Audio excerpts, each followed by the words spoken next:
Louvado seja Deus. Neste momento, quero, através desta oportunidade, estar trazendo alguns relatos da manifestação do poder, da soberania e da glória de Deus sobre a minha vida. Quem vos fala é o pastor Marcos da Silva e quero falar do tremendo amor de Deus, que não faz acepção de pessoa, e da sua graça e misericórdia, fazendo da minha pessoa um milagre, um testemunho vivo de que Deus é o mesmo e Ele não mudou. Quero, baseado no texto do livro do profeta Jeremias, capítulo de número 1 e versículo de número 5, que nos diz assim: antes que eu te formasse no ventre materno, eu te conheci, e antes que saísses da madre, te consagrei, e te constituí profeta às nações. Uma palavra que o Senhor libera para o homem que foi chamado para o ministério profético. Deus faz com que Jeremias entenda de que antes que se cumprisse o que está escrito no livro de Gênesis, capítulo 1, versículo 3, que é a confirmação da palavra do profeta Isaías, capítulo 43, versículo 13, que diz: antes que houvesse dia, eu sou, e não há ninguém que consiga escapar das minhas mãos, operando eu, quem impedirá? E a intenção de Deus era fazer com que o profeta Jeremias lembrasse bem desta palavra, porque Deus é de eternidade a eternidade, e segundo a sua soberania, Deus ele faz como ele quer, usa quem ele quer, no lugar aonde ele quer. Ele é Senhor sobre toda a criação. E então, ao ser chamado como profeta às nações, Deus dá uma firmeza, fortalece o coração de Jeremias, fazendo ele entender de que ele é Senhor, que faz e traz à existência todas as coisas. Quero titular também como do ventre ao ministro.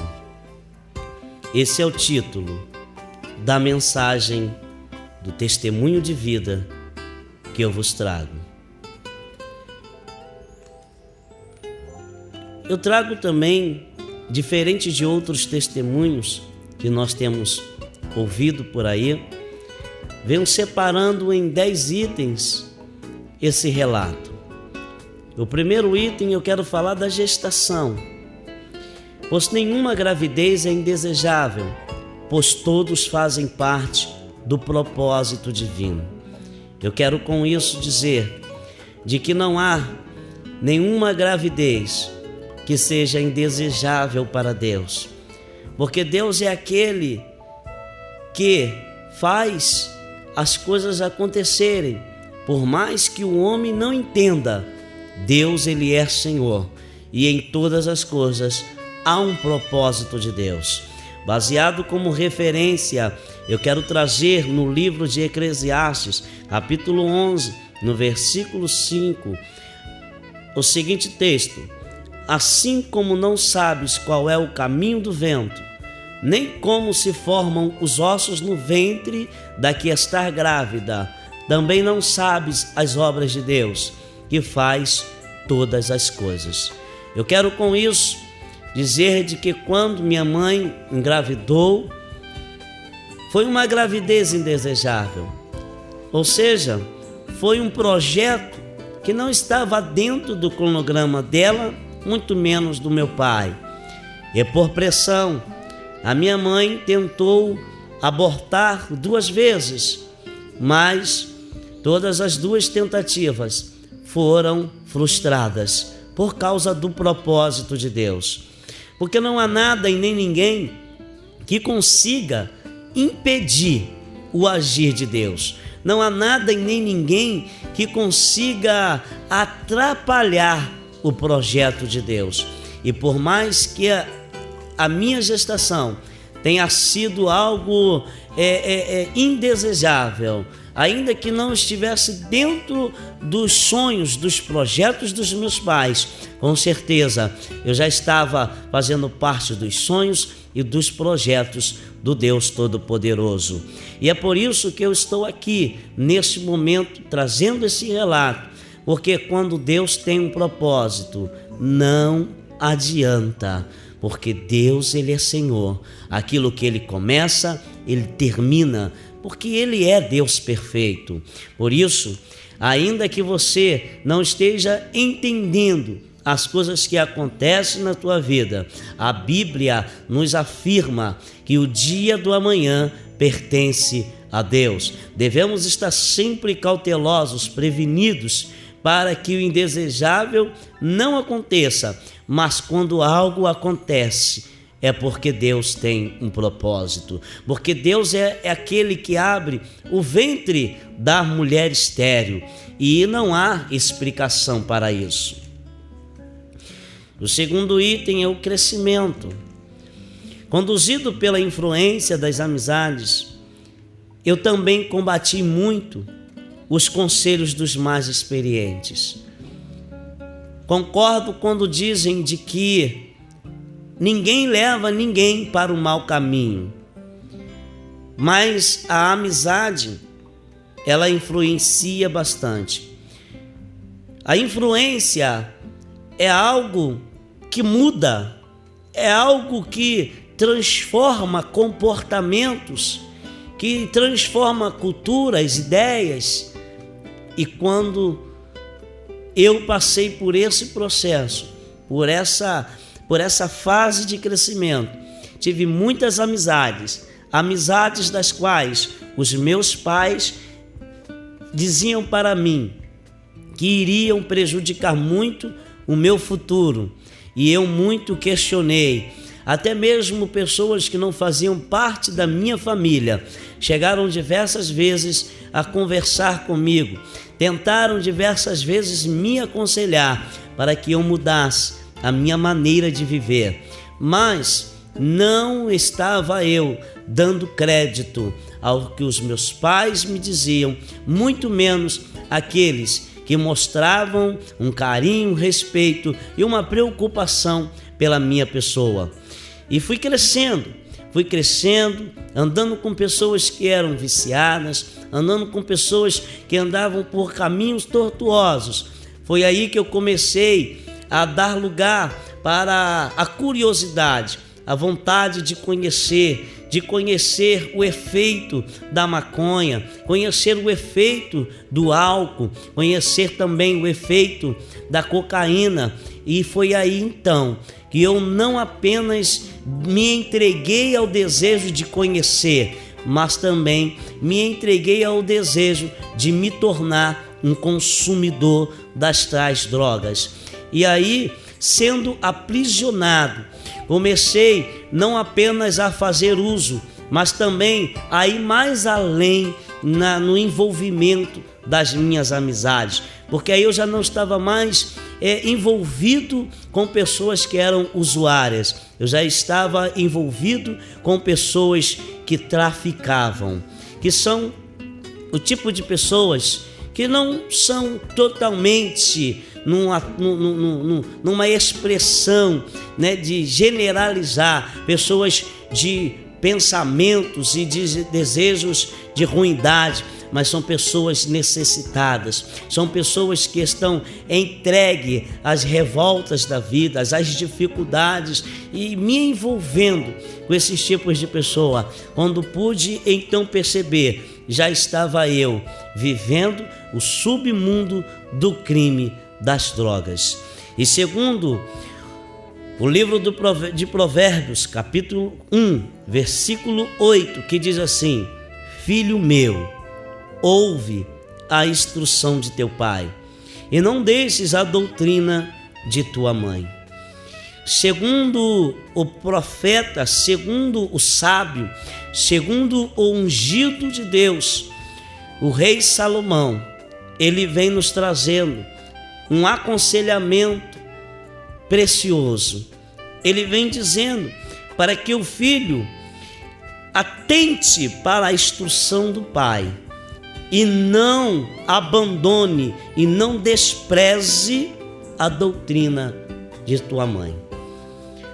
Percebemos que no dia de hoje, no século que nós estamos vivendo, esse tempo presente, o que mais nós vemos envolvido com as drogas, no submundo do crime e até mesmo atrás das grades, são filhos de mulheres de oração que sentam na mesa de oração, são filhos de mulheres que são dirigentes, que são líderes de algum departamento dentro da igreja. Quando não é até mesmo filho de pastores, filhos de ministros do Evangelho do Senhor Jesus. Mas tudo isso é a ação do maligno que está cada vez mais avançando, que está cada vez mais se estendendo sobre a face dessa terra, para poder tentar abater a fé daqueles que buscam a face do Senhor. E por combater muito os conselhos dos mais experientes, hoje o meu presente é consequência do meu passado. O terceiro item, eu quero falar do envolvimento. Experimentando as drogas lícitas e tomado pelo desejo e curiosidade nas drogas ilícitas, não quis dar crédito ao que estava reservado para mim. Eu não estava mais preocupado com o meu futuro. A minha maior preocupação era poder viver o meu presente, era poder viver o meu dia a dia, e não estava nem aí para as consequências. O envolvimento no submundo do crime, o envolvimento com as drogas lícitas e ilícitas prejudica. Hoje nós estamos enfrentando um caos terrível, mas a culpa não é apenas dos governantes, mas a culpa também é daqueles que, jovens como eu também fui um dia, não estava preocupado em mudar a própria vida, em preparar um futuro estável, um futuro sólido, mas apenas se preocupando com o momento, preocupado em calçar um tênis de marca, preocupado em vestir uma roupa diferente de todo mundo, mas de grife, preocupado em poder estar carregando dinheiro na carteira, preocupado em ganhar fama, em ganhar sucesso, preocupado em ser conhecido, preocupado em ser respeitado pelas pessoas. Mas a grande verdade é que aqueles que se envolvem com drogas e com o submundo do crime, ele não tem o respeito, mas ele é temido pela condição e capacidade de cometer qualquer tipo de crueldade, porque a pessoa que se envolve com as drogas e com o crime, ela não respeita ninguém, muito menos os pais. Os pais, muito menos, deixam de ser parte da vida das pessoas. A grande verdade é que a sensibilidade para amar, a sensibilidade para respeitar o próximo, ela é ofuscada. E por causa disso, a pessoa, ela não quer saber a quem ela está prejudicando. Ela só quer saber de ganhar vantagem e poder alcançar o seu maior objetivo. E baseado no texto de Provérbios, capítulo 1, versículos 10, 15 e 16, que diz assim: filho meu, se os pecadores te quiserem seduzir, não o consinta. Filho meu, não te ponhas a caminho com eles, desvia o teu pé das suas veredas, pois os pés daqueles que correm para o mal e se apressam a derramar sangue. Eu quero, dentro desses textos, apenas afirmar uma coisa: a pessoa, quando ela se entrega ao uso das drogas, a pessoa, quando ela se entrega ao envolvimento no submundo do crime, ela não consegue perceber que ela está se atirando, cometendo um terrível suicídio, se lançando num grande e profundo abismo, da onde só Deus, manifestando a sua graça através do seu braço forte, pode arrebatar, porque o final é o fundo do poço. Quando não é as grades, com certeza é o cemitério. E antes as grades, porque dentro das grades, atrás das grades, a pessoa ela tem condição de poder reconhecer que Jesus Cristo é o Senhor e que ela é dependente dessa graça, dessa misericórdia e do perdão divino. Porque depois que morre, acaba-se a esperança, porque enquanto há vida, há esperança. Por mais que digam que não há mais jeito, por mais que digam que o final será terrível, Deus é aquele que tem poder para mudar a história de alguém, principalmente daquele que está perdido. O quarto item, eu quero falar dos efeitos: falta de respeito às pessoas e amor ao próximo abaixo de zero. Perde-se toda a sensibilidade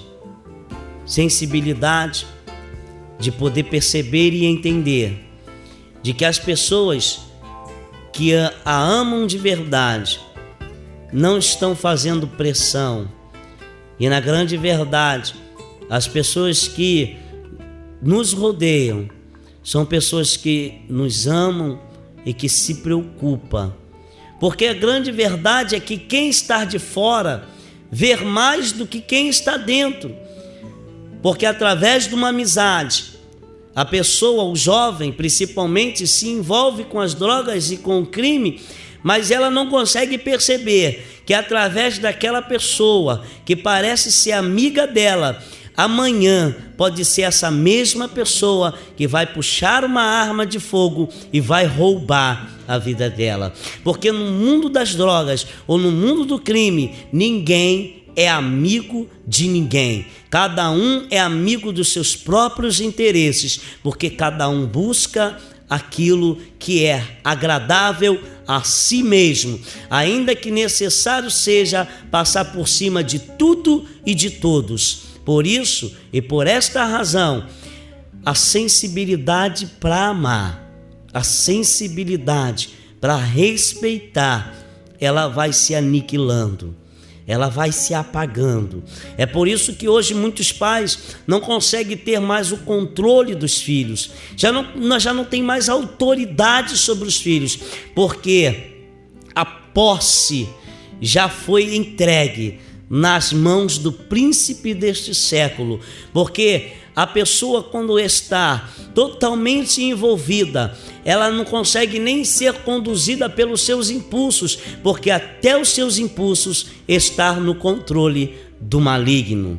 E por esta razão, precisamos hoje despertar para esta realidade. Fuja das amizades daqueles que trilham um caminho torto. Fuja das amizades daqueles que andam por um caminho estranho, da qual os seus pais têm lhes aconselhado, das quais os seus pais têm lhe ensinado. Não caia no laço do maligno, para que você não venha se encontrar no mais profundo do abismo, no fundo do poço. E baseado nos efeitos das drogas, nos efeitos do desenvolvimento, eu quero trazer em Provérbios 20, versículo 10, o seguinte texto: a alma do ímpio deseja o mal, o seu vizinho não recebe dele compaixão. Quando o envolvimento chega a ser muito grande, a pessoa se sente tão pressionada que ela só tem vontade de fazer uma coisa: ir embora de casa. Passa uma noite fora, passa 2 noites fora, passa uma semana, passa um mês. Daqui a pouco, quando ela não está recolhendo todos os seus pertences, ela deixa tudo para trás, porque ela já não consegue, porque o seu coração, o seu pensamento está voltado apenas em realizar aquilo que é mal aos olhos de Deus, aquilo que é prejudicável ao seu próximo, porque já não há mais visão, já não há mais condição da pessoa pensar em ninguém. Ela pensa apenas em cumprir as regras que está sendo colocada, as regras que está sendo estabelecida para ela, porque cada mundo tem as suas regras. Dentro da casa com os nossos familiares, nós temos uma regra, mas quando passamos a viver o submundo do crime, nós temos que viver outros tipos de regras. Quero falar do quinto item, que é a consequência. Todos se afastam, só permanece perto aqueles que têm interesses próprios. Eu quero dizer com isso de que as pessoas que buscam ver o nosso bem, as pessoas que se esforçam para poder nos conduzir pelo caminho certo, pelo caminho que vai nos trazer grandes benefícios, essas pessoas se afastam, porque na grande verdade, a pessoa, quando ela está totalmente envolvida, ela não quer saber das pessoas que estão querendo ver o seu bem, porque as pessoas que buscam o seu bem, as pessoas querem conduzi-la por um caminho da qual ela não quer trilhar, e ela se afasta dessas pessoas. E as pessoas que a amam de verdade vão ficando cada vez mais distantes, vão ficando cada vez mais longe, e as pessoas que se aproximam são as pessoas que têm interesses próprios. Porque no submundo do crime existe um ditado muito certo: a pessoa vale quanto ela pesa. Enquanto a pessoa tem nome, enquanto a pessoa tem posição, enquanto a pessoa ela tem fama, ela está cercada de amigos, entre aspas. Porque esses amigos, entre aspas, são pessoas que têm interesses próprios, são pessoas que cada vez mais faz com que a emoção de estar vivendo aquela situação cresça, e a pessoa ela vai crescendo de verdade, porque ela acredita que está sendo amada, ela acredita que ela está cercada por amigos, quando na grande verdade são bestas feras tragando tudo o que pode tragar, até o momento em que a pessoa se encontra sem nada, sem ninguém. É o que está escrito no livro de Salmos, capítulo 88, versículo 18: afasta-te para longe de mim, amigos e companheiros, e o meu amigo mais íntimo agora são as trevas. As pessoas que vai buscando cada vez mais ver o nosso bem são as pessoas que se tornam inimigas. E as pessoas mais próximas são os inimigos ocultos. E estão dispostos a qualquer coisa para poder extrair tudo o que for possível. As consequências são terríveis. As consequências são perdas e danos invisíveis. A perda da dignidade, da moral, a perda do respeito, porque na grande verdade, a pessoa ela passa a ser temida. A pessoa ela passa a ser vista com outros olhos, com os olhos de tristeza.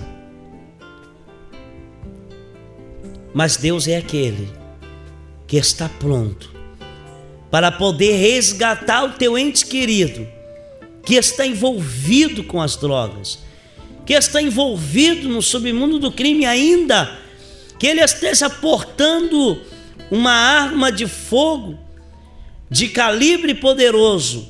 Deus é aquele que faz com que a fé e a oração do justo combata e destrua todas as armas, principalmente os poderes das trevas que estão no domínio da vida desta pessoa.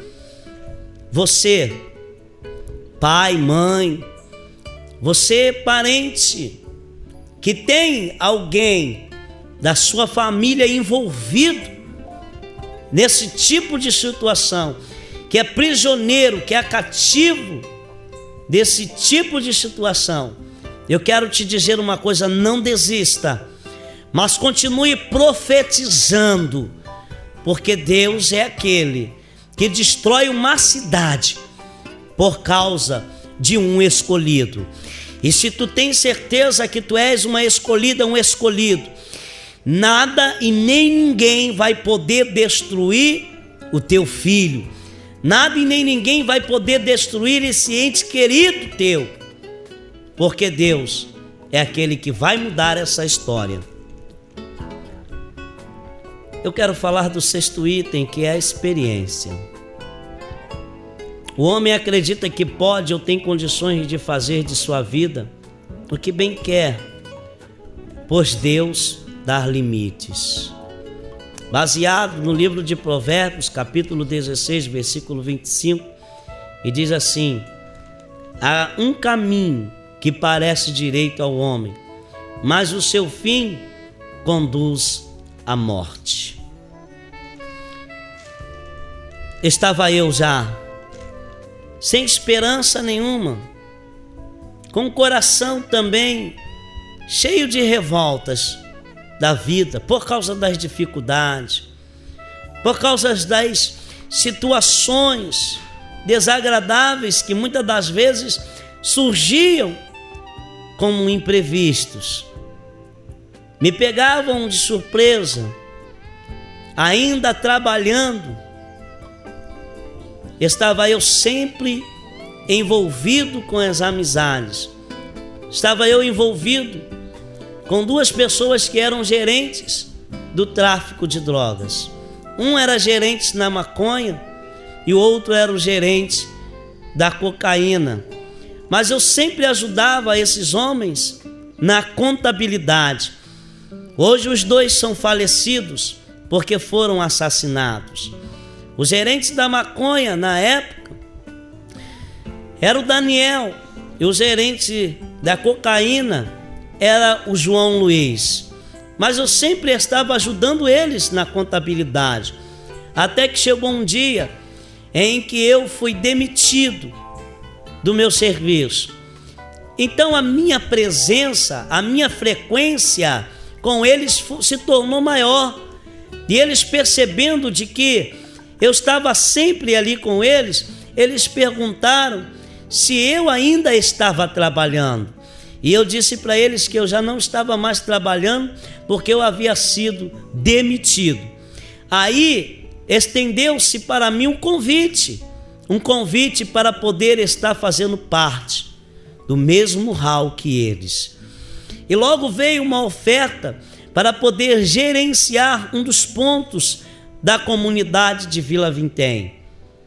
Alguns nomes eu estarei citando, porque são pessoas que já faleceram, mas alguns outros nomes eu não estarei revelando pelo fato de estarem vivos e vir prejudicar futuramente. Mas ali veio a oferta para poder estar gerenciando um dos pontos do tráfico na comunidade de Vila Vintém.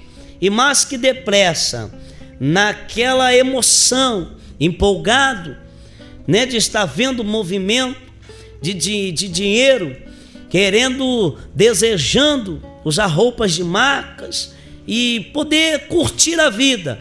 Eu achei que eu poderia fazer da minha vida o que eu bem entendia e queria. E aceitando então a oferta, passei a gerenciar um dos pontos, me tornando um dos gerentes, junto com esses dois rapazes que acabei de citar o nome e que hoje já não existem mais pelo fato de terem sido assassinados. E o meu envolvimento foi muito maior depois disso tudo, porque aí eu já não queria mais saber de nada, aí já não pensava mais em ninguém, a minha mãe, meu pai, minha família, muito menos.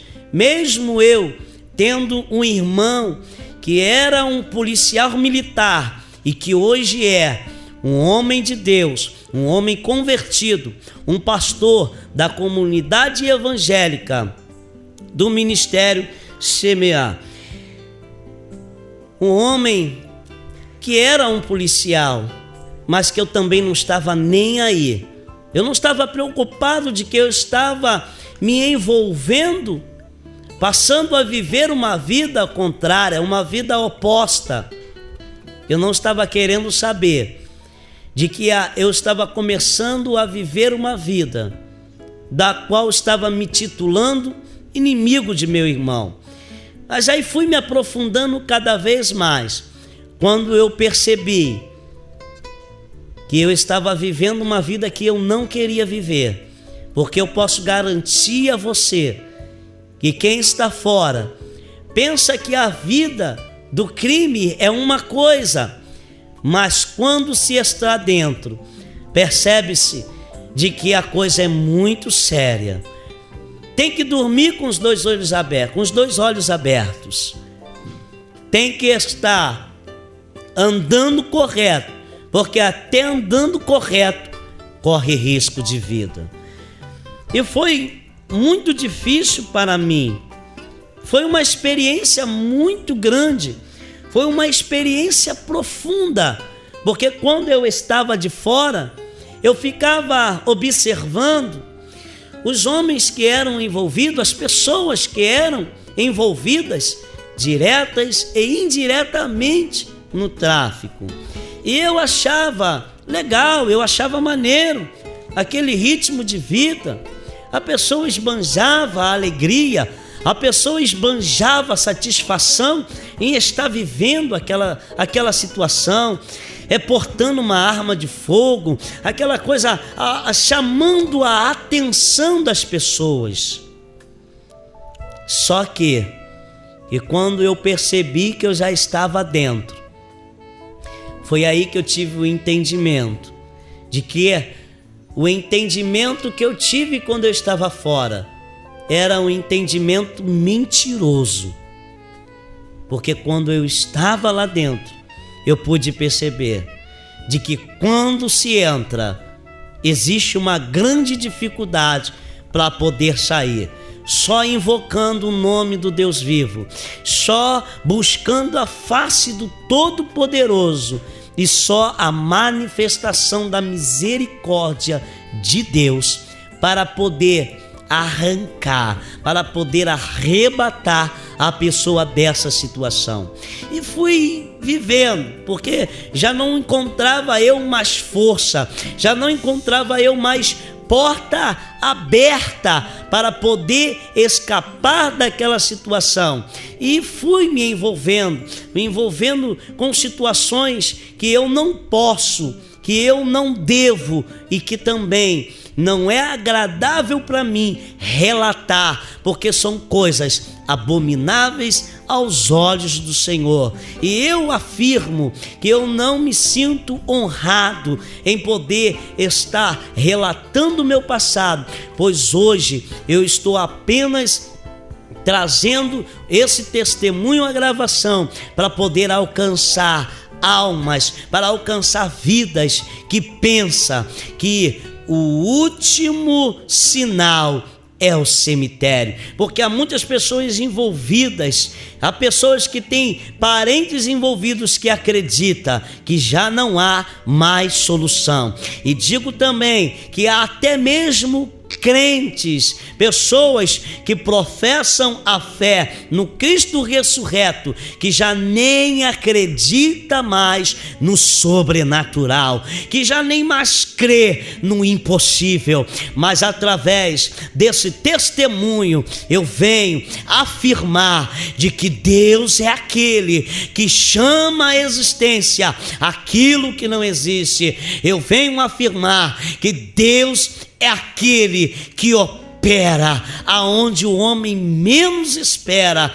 Mas em nome de Jesus eu quero dizer, ainda que o homem esteja totalmente envolvido, ainda que o homem esteja totalmente acorrentado, dominado pelo desejo, pelo prazer da prática do mal, o Senhor é aquele que rasga céus, o Senhor é aquele que estremece a terra, o Senhor é aquele que abala o inferno para poder resgatar um escolhido.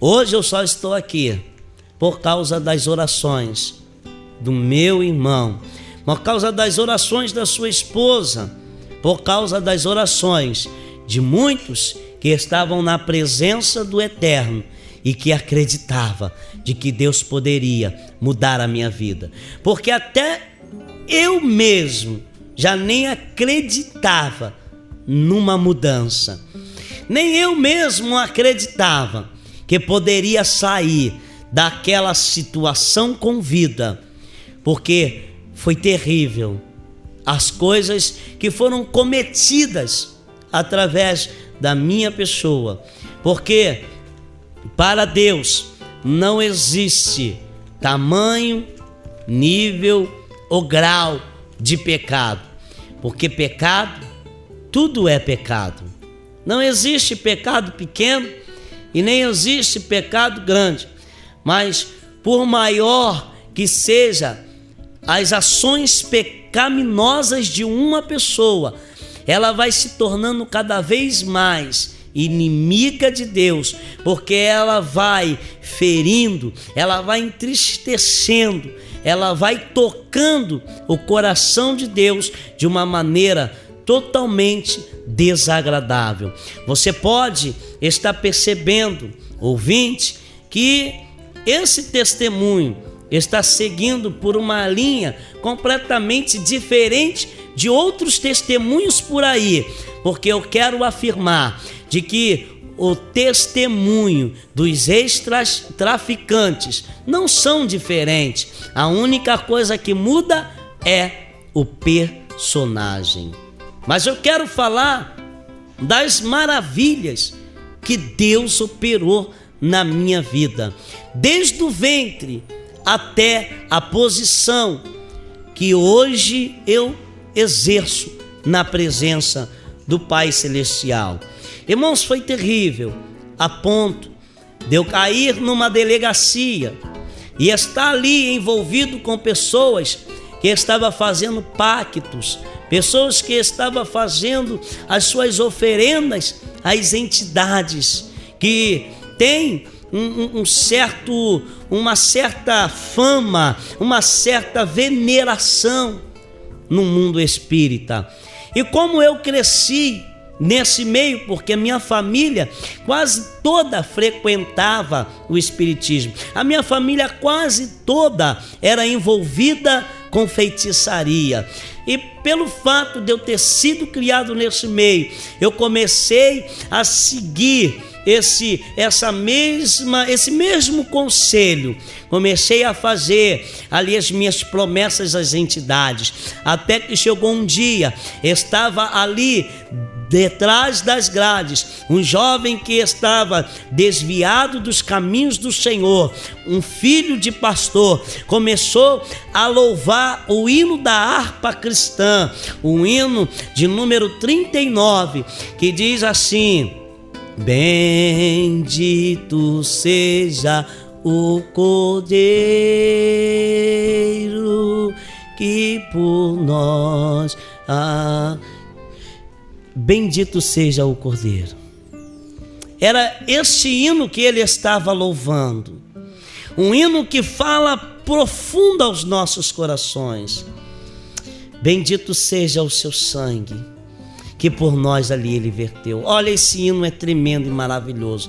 E quando aquele jovem começava a louvar aquele hino, porque eu não vou louvar ele aqui, porque nós precisamos ganhar tempo. E ele louvando, a letra daquele hino, a forma conforme ele louvava, porque com certeza hoje eu entendo de que o seu coração, de que a sua alma, o seu espírito naquele momento estava quebrantado na presença do Senhor. E o efeito daquele louvor invadiu meu ser a ponto de me levar ao chão. Eu me deitei e comecei a dizer: Deus, se tu me tirar daqui, eu não vou ser crente, mas eu entrarei numa igreja evangélica e darei um culto em ação de graça.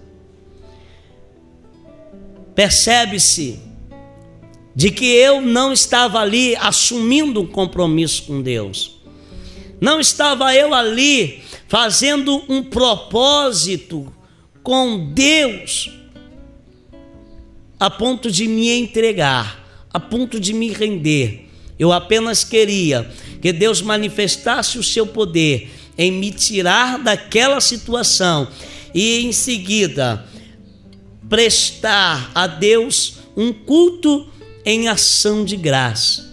Irmãos, mas diz a palavra que todo aquele que invocar o nome do Senhor será salvo. Com 3 meses, o oficial de justiça chega ali com o alvará de soltura, uma liberdade provisória.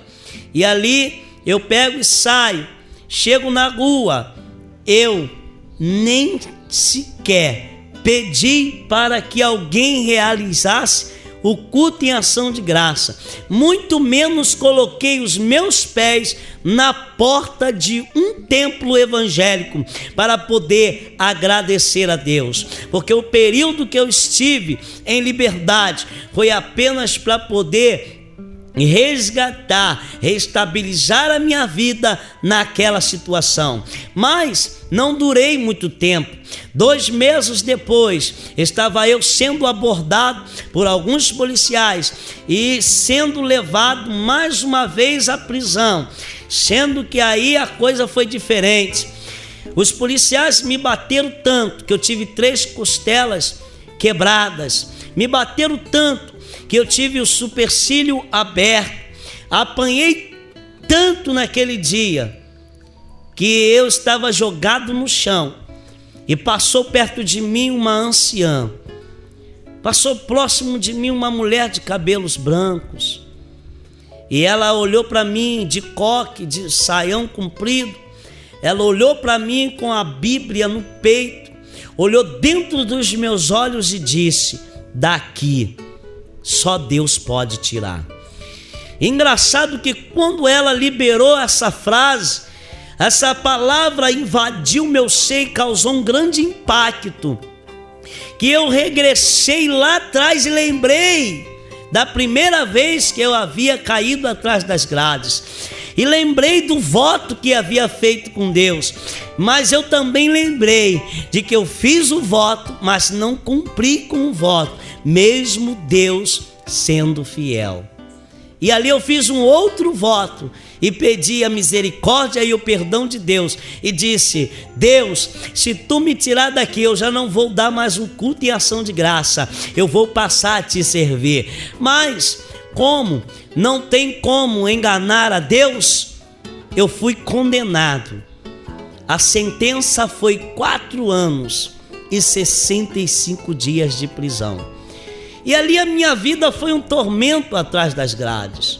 A minha vida foi uma tribulação, porque a grande verdade é, e o que a imprensa apresenta acerca das coisas que acontecem atrás das grades, não é nem o início, não é nem o começo da realidade daqueles que vivem atrás das grades.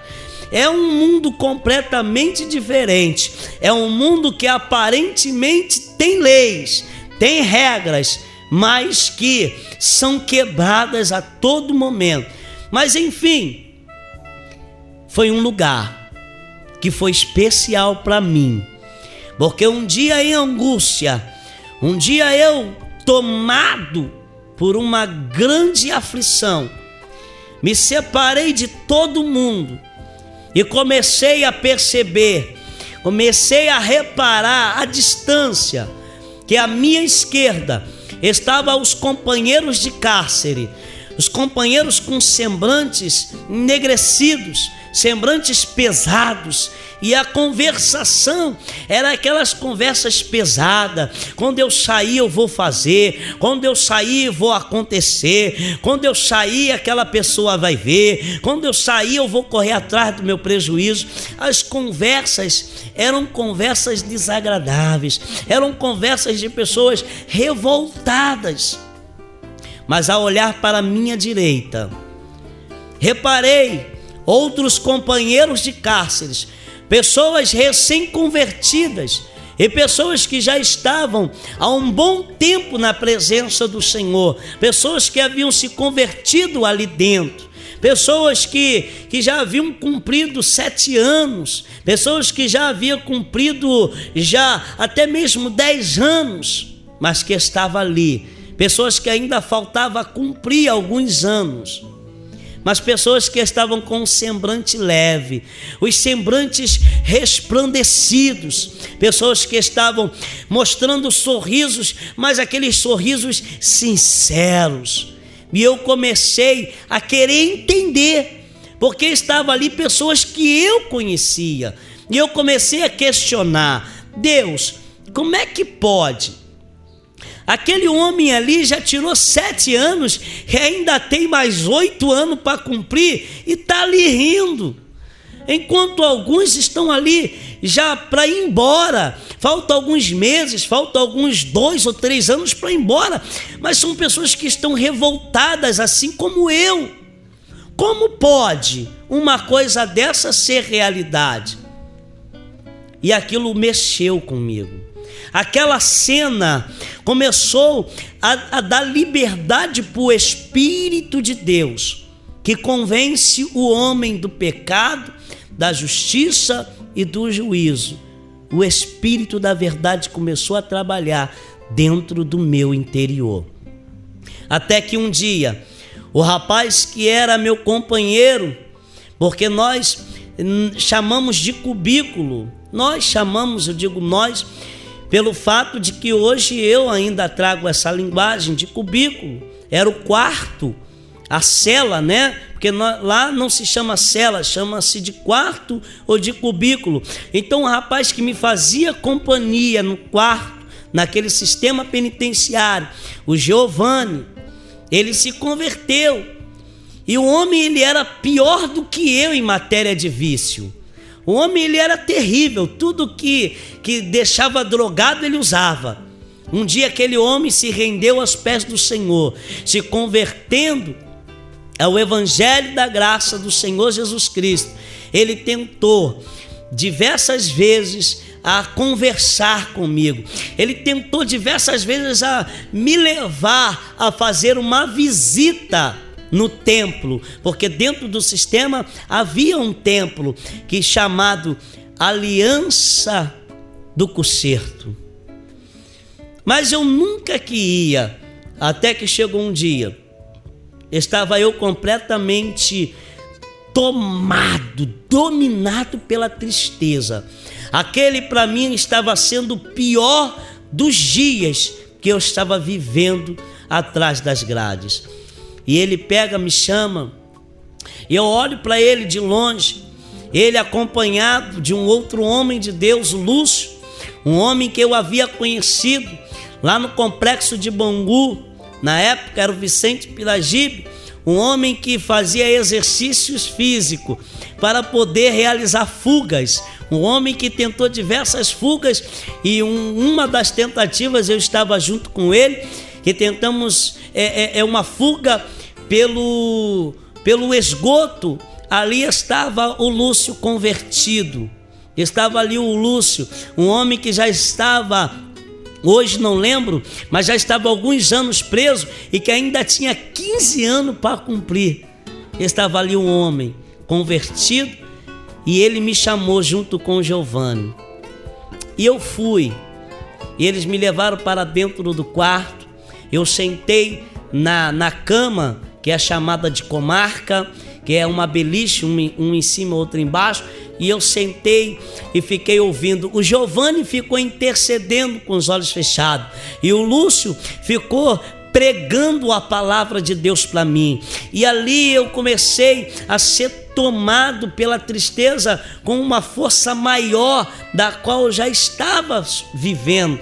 E ali começou a brotar dentro do meu coração o desejo de dobrar o meu joelho, levantar a minha mão e dizer: eu aceito Jesus como Senhor.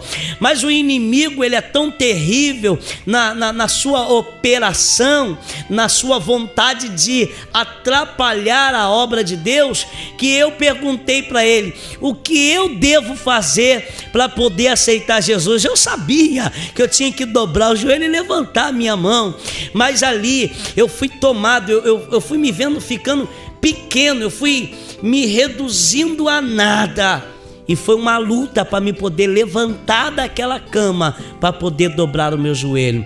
Mas de repente eu senti como alguém estivesse atrás de mim e me empurrasse. Quando eu percebi, já estava eu jogado no chão, com as mãos estendidas para o alto, chorando muito e ainda tremendo e falando em línguas estranhas. Naquele momento, estava eu sendo queimado com fogo e batizado pelo Espírito Santo. Olha, aquele quarto ficou pequeno e Deus me deu uma visão de um cavalo vermelho e um homem assentado nesse cavalo de vermelho, mas de costa para mim, e no sentido como estava subindo. E ao lado daquele homem, daquele cavalo, estava um cavalo branco e o homem sentado de branco. E daquele cavalo e daquele homem saía uma poderosa luz que me envolvia. Depois que eu passei a ler a palavra de Deus, eu pude entender de que o cavalo vermelho representa a morte e o cavalo branco representa a paz. Aí eu fui entender de que naquele exato momento o espírito da morte estava sendo repreendido na minha vida e o espírito de vida estava fazendo parte da minha vida. Irmãos, foi uma luta e muitas experiências no submundo do crime, muitas experiências também na presença de Deus, porque servir a Deus dentro do sistema penitenciário não é fácil.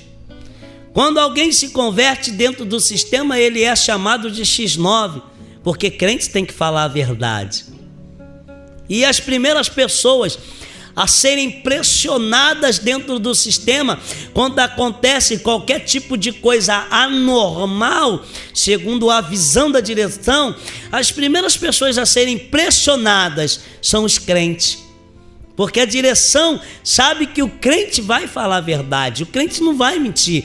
Então, os outros presos chamam aquele que se converte de X9. E foi uma luta. Um homem cheio de orgulho, um homem que estava acostumado a trocar tiro com policiais, um homem que estava acostumado a enfrentar situações terríveis, o homem que acreditava que era homem de disposição, passou a perceber o seguinte, que todas as ações de troca de tiro com policiais, troca de tiro com bandido, em invasão de favelas, invasão de morro, ali eu pude perceber de que a vida que eu vivia não era uma vida de disposição, mas eu percebi de que eu tive disposição no dia que eu dobrei o meu joelho, levantei as minhas mãos e com os meus lábios eu professei que Jesus Cristo podia ser o Senhor da minha vida daquele momento em diante. E ali eu comecei a frequentar a galeria dos crentes, mas sabe como é que era? O livro, o mais importante era o amor. Eu carregava ele debaixo do meu braço, mas eu escondia ele debaixo da camisa para que ninguém visse eu carregando aquele livro. Eu tinha vergonha de andar ao lado de algum crente, com medo de ser escarnecido. Irmãos, foi difícil, mas Deus é aquele que quando começa, Ele termina, porque Ele é poderoso para fazer muito mais do que pensamos, pedimos, porque Ele é Senhor sobre todas as coisas. Enfim, ganhei a minha liberdade e saí na condicional. Enfrentei muita dificuldade e me desviando por causa das dificuldades, porque muitas igrejas me convidavam, muitos pastores, muitos irmãos me convidavam para estar nas igrejas dando testemunho, mas ninguém estendia a mão para me ajudar. Foi uma dificuldade, uma luta muito grande. Por onde eu entregava currículo, por onde eu passava a fazer entrevista, eu era rejeitado, eu não era aceito. Acredito eu que seria até por causa dos dois processos. Mas enfim, foi uma luta muito grande, uma dificuldade a ponto de abater a minha fé e eu me desviei. Até então, o Daniel ainda me convidou a estar junto com ele, assumindo a gerência geral na comunidade de Vila Vintém. E ali, aceitando a proposta, começamos a gerenciar. Começamos então a dominar a situação, trabalhando para uma pessoa. E ali começamos a crescer, começamos a fazer todos os tipos de movimento. E um dia, eu costumo dizer que quando Deus tem uma obra na vida de alguém, ainda que a pessoa esteja na lama, Deus é poderoso para trazer de volta, nem que ele tenha que pegar pelos cabelos, mas se a pessoa for careca, ele pega pelos colarins. E um dia, o Daniel, falecido Daniel, ausente da comunidade, estava eu ali no domínio de toda a situação, no controle de armas, no controle de drogas, no controle de todo o movimento do tráfico. Estava eu sentado no sofá da minha casa, com um fuzil conhecido como Sig Sauer nos meus pés, uma pistola Lama 9mm na minha coxa, e eu com um saco de cocaína, fazendo uso naquele exato momento. Comecei a sentir os meus pés a esfriar, e fui percebendo de que dos meus pés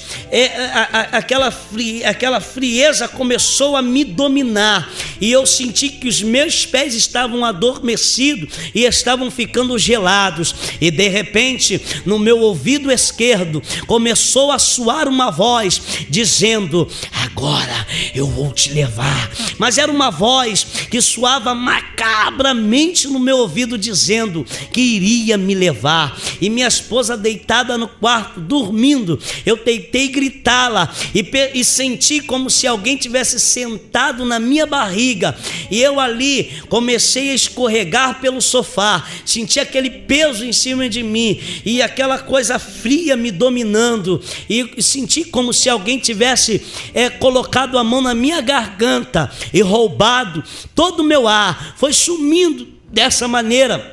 Eu queria gritar a minha esposa, não conseguia. Eu queria respirar e não conseguia. Parecia que alguém estava ali me asfixiando. E de repente eu lembrei de que Satanás poderia naquele momento roubar a minha alma. E com o meu pensamento eu disse: Deus, se é Satanás querendo me levar para o inferno, eu quero ter a certeza. Eu ainda fiz prova de Deus. Numa situação difícil, irmãos, quando de repente me deparei em um lugar asqueroso, eu pude perceber de que eu estava numa situação terrível e difícil. Eu pude perceber, irmãos, de que os meus pés havia um demônio alto, um demônio terrível segurando os meus pés, outro segurando as minhas mãos e me balançavam. E quando eu olhava para os olhos daqueles demônios, o pavor invadia o meu interior. E eu comecei a escutar outros tipos de ruídos, eu comecei a olhar para os lados e vi muitos demônios que pulavam, davam gargalhadas, faziam festas. E ali eu pude perceber de que a minha alma só poderia estar em um lugar, em uma repartição do Hades, do inferno. E ali eu lembrei da passagem do rico e do Lázaro e comecei a gritar: Deus, tem misericórdia de mim e me tira deste lugar. Eu comecei a lembrar de que a Bíblia afirma de que o inferno, o Hades, é um lugar de ranger de dentes, é um lugar de pavor. Mas ali eu comecei a gritar: Pai Celestial, tem misericórdia de mim, me tira dessa situação, porque eu voltarei para a casa paterna e irei fazer a tua obra conforme a tua vontade. Irmãos, eu sei que depois que morre não existe mais misericórdia, porque após a morte segue-se o juízo. Mas Deus usou de misericórdia, e quando eu percebi, estava eu de volta, sentado no sofá da minha casa, e ali eu comecei a perceber de que Deus havia me dado mais uma oportunidade, porque eu já não estava mais no efeito da cocaína, estava eu sóbrio. Mas como estava eu com uma responsabilidade muito grande nas minhas mãos, eu disse: Deus, quando chegar a última gota, tu me diga, porque eu vou voltar. Me dê apenas um tempo para me poder resolver isso tudo, para mim não sair de qualquer maneira, mas eu saia de uma maneira correta para que eu possa te servir. Até que chegou 2 dias depois, me deparei com o irmão, que o irmão olhou para mim e disse assim: homem, não sei que tu andou passando, mas Deus manda te dizer, hoje é a tua última oportunidade, ou tu vem ou tu desce. Mas que depressa, abri mão de tudo e corri, porque com Deus não se brinca. Porque quando Deus abre uma porta, ninguém fecha. Mas quando Deus fecha uma porta, ninguém abre. E mais que depressa corri, me reconciliei com o Senhor. E foi terrível, porque ali eu comecei a caminhar, mas a perseguição foi muito grande. E eu comecei a dar testemunho de que a minha alma havia ido para o inferno, mas Deus havia me arrebatado. Eu estava dando testemunho de que Deus havia me ressuscitado, até que um dia uma voz soou no meu ouvido e disse assim: os mentirosos não vão entrar no reino dos céus. E eu parei de dar esse testemunho, porque eu falei: rapaz, isso aí foi Satanás, porque aquela voz disse de que tudo aquilo que eu havia passado era efeito da cocaína. E eu disse: eu não vou dar mais esse testemunho, porque isso é mentiroso.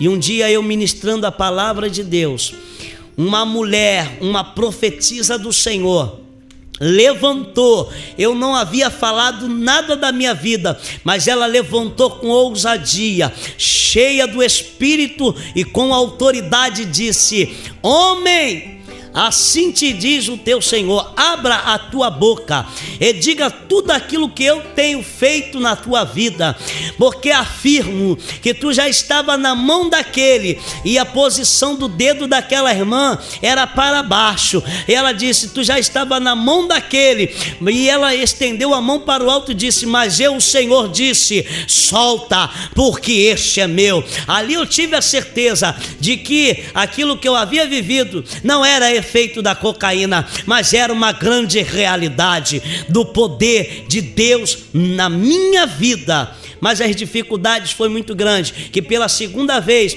eu me desviei, e assumindo mais uma vez a gerência geral, mas não mais da comunidade de Vila Vintém, mas ali o conjunto da SEAB, conhecido hoje como Conjuntão, ou conhecido como Ruaí. Estava eu lá, naquele domínio mais uma vez, envolvido mais uma vez no submundo do crime, até que um dia, a Satanás insatisfeito preparou um laço para mim. A inveja, ela é terrível, pois no mundo do crime não existe amigo, existe inveja. Aqueles que rodeiam uns aos outros, bate nas costas e diz que é amigo. Mentira, não é amigo, mas são homens que estão doidos, homens tomados pela ambição, querendo passar por cima de alguém para alcançar um cargo alto no submundo do crime. E ali um homem que trabalhava junto comigo, que hoje também já é falecido, tomado pela inveja,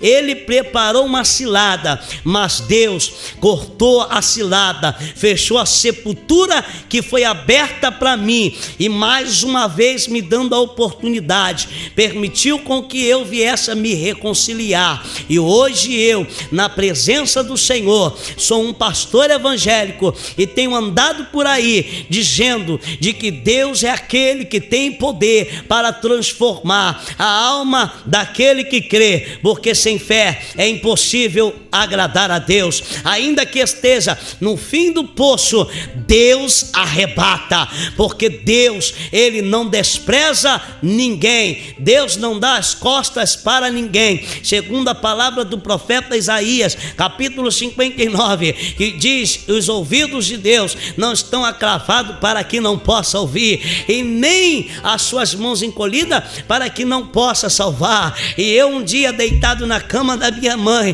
vivendo essa turbulência toda, liguei a TV e ali estava o programa do missionário R.R. Soares, e o Espírito do Senhor estava ministrando ao meu coração: abandona essa vida, porque tu não vai muito longe. E ao ligar a televisão, ao ligar a TV, estava ali o missionário R.R., e com muita ousadia, pela revelação, ele disse: homem, Deus tem uma grande obra na tua vida, mas é necessário tu levantar, é necessário tu sair dessa situação, para que Deus possa operar e abater os teus inimigos. Eu quero dizer que naquele momento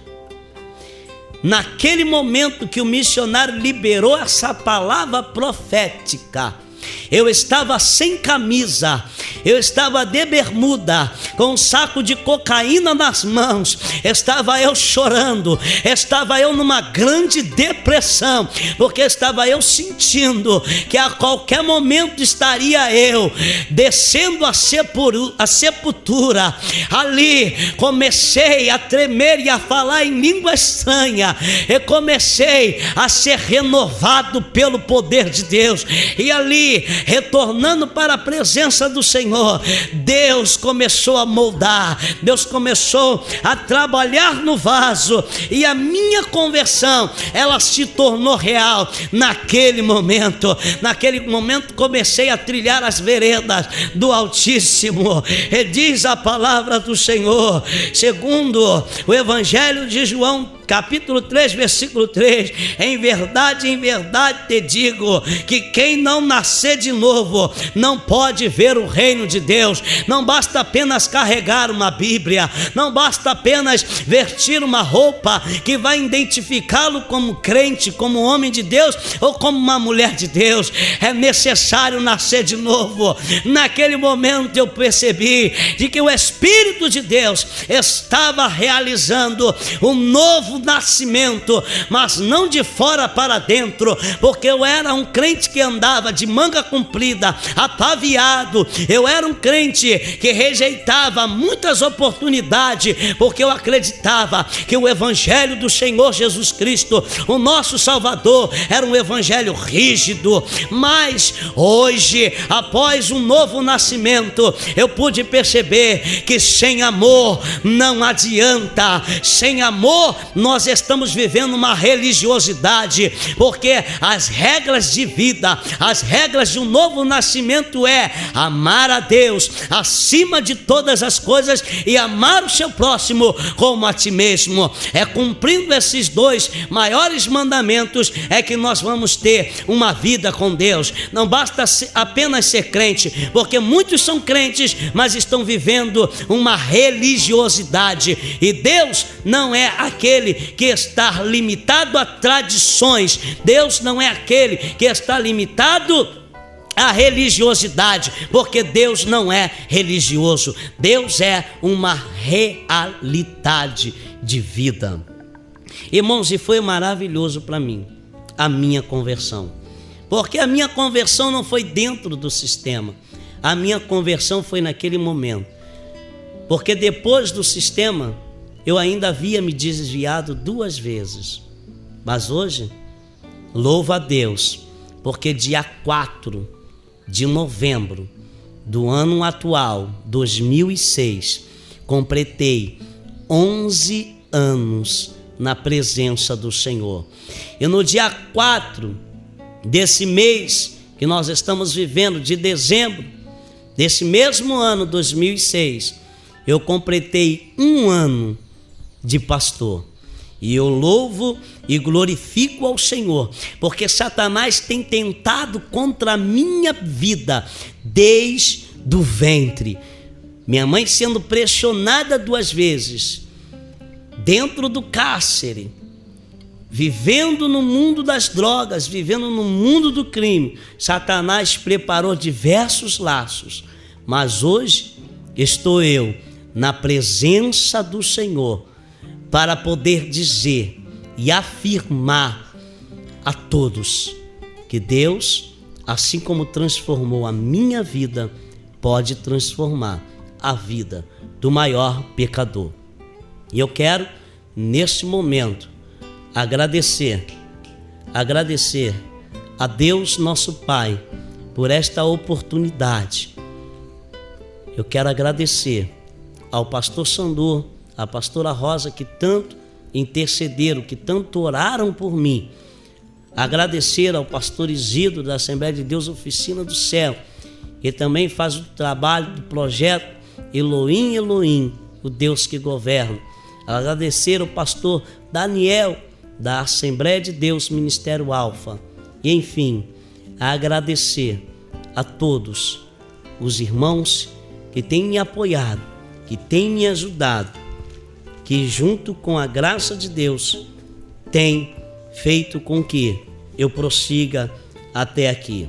E eu finalizo dizendo, segundo a palavra do profeta Isaías, capítulo 61, versículo 1 e 2, que diz assim: o Espírito do Senhor Deus está sobre mim, porque o Senhor me ungiu para pregar as boas novas aos pobres.